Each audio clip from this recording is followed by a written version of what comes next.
Pernah nggak sih Anda panik nyari sesuatu, ternyata barangnya dari tadi ada di depan mata? Nah, hari ini kita bakal bahas sebuah perumpamaan kuno yang nunjukin kalau kadang-kadang hal yang paling kita cari-cari itu sebenarnya jauh lebih dekat dari yang kita kira. Pertanyaannya kedengeran aneh ya, gimana caranya nyari sesuatu yang lagi kita dudukin? Tapi percaya deh, ini adalah kunci buat ngerti seluruh cerita kita hari ini. Yuk, kita bedah bareng-bareng. Oke, cerita kita ini dimulai dari sebuah adegan yang jujur aja agak konyol. Tokoh utamanya adalah seorang pria yang terkenal bijak sekaligus unik. Namanya Mullah Nasruddin. Coba bayangin deh pemandangannya, Mullah Nasruddin lagi keliling desa di atas punggung keledainya. Tapi mukanya cemas banget, matanya liar-liat ke sana kemari. Orang-orang desa yang lihat jadi heran, soalnya ada yang aneh banget. Dia kan lagi naik keledai, tapi kok tingkahnya kayak orang yang lagi kehilangan sesuatu yang super penting. Nah, ini dia puncaknya. Waktu ada yang nanya, jawabannya bener-bener di luar nalar. Dia bilang dia lagi nyari keledainya, padahal dia lagi enak-enak nunggangin keledai itu. Jelas aja orang-orang desa pada bengong. Tapi pertanyaannya, apa ini beneran cuma lelucon konyol aja? Nah, yang bikin semua ini jadi makin menarik adalah, ternyata Mullah Nasruddin itu nggak sendirian. Perilaku aneh mencari sesuatu yang udah ada ini ternyata semacam pola yang muncul berulang kali di berbagai tradisi kebijaksanaan dunia. Kita lihat contoh lain ya. Ada seorang guru Zen yang sangat dihormati, namanya Rinzai.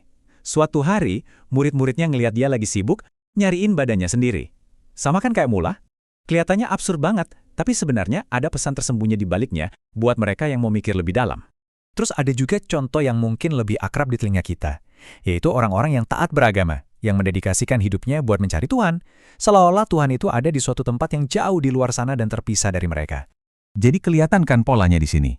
Kita punya Mullah yang nyari keledainya, kita punya guru Zen yang nyari badannya, dan kita punya orang saleh yang nyari Tuhan. Di setiap kasus ini, si pencari lagi sibuk setengah mati nyari sesuatu yang sebenarnya udah jadi bagian yang nggak terpisahkan dari diri mereka saat itu juga. Ini nih, yang membawa kita ke inti pembahasannya. Jadi, apa sih sebetulnya arti dibalik semua pencarian aneh ini? Apa pelajaran yang mau disampaikan dari kisah-kisah ini? Kita bisa sebut fenomena ini sebagai paradoks sang pencari. Ini adalah kondisi di mana kita terlalu fokus mencari keluar, sampai-sampai kita lupa atau nggak sadar kalau apa yang kita cari itu sebenarnya udah jadi pondasi dari diri kita sendiri. Kita sibuk cari di luar untuk sesuatu yang sebenarnya ada di dalam. Biar lebih jelas, kita coba pecah simbolnya ya. Keledai yang ditunggangi Mullah itu ibarat dukungan, sarana, atau fondasi yang udah kita punya sekarang. Tubuh yang dicari Rinza itu ya keberadaan kita sendiri, diri kita yang paling nyata.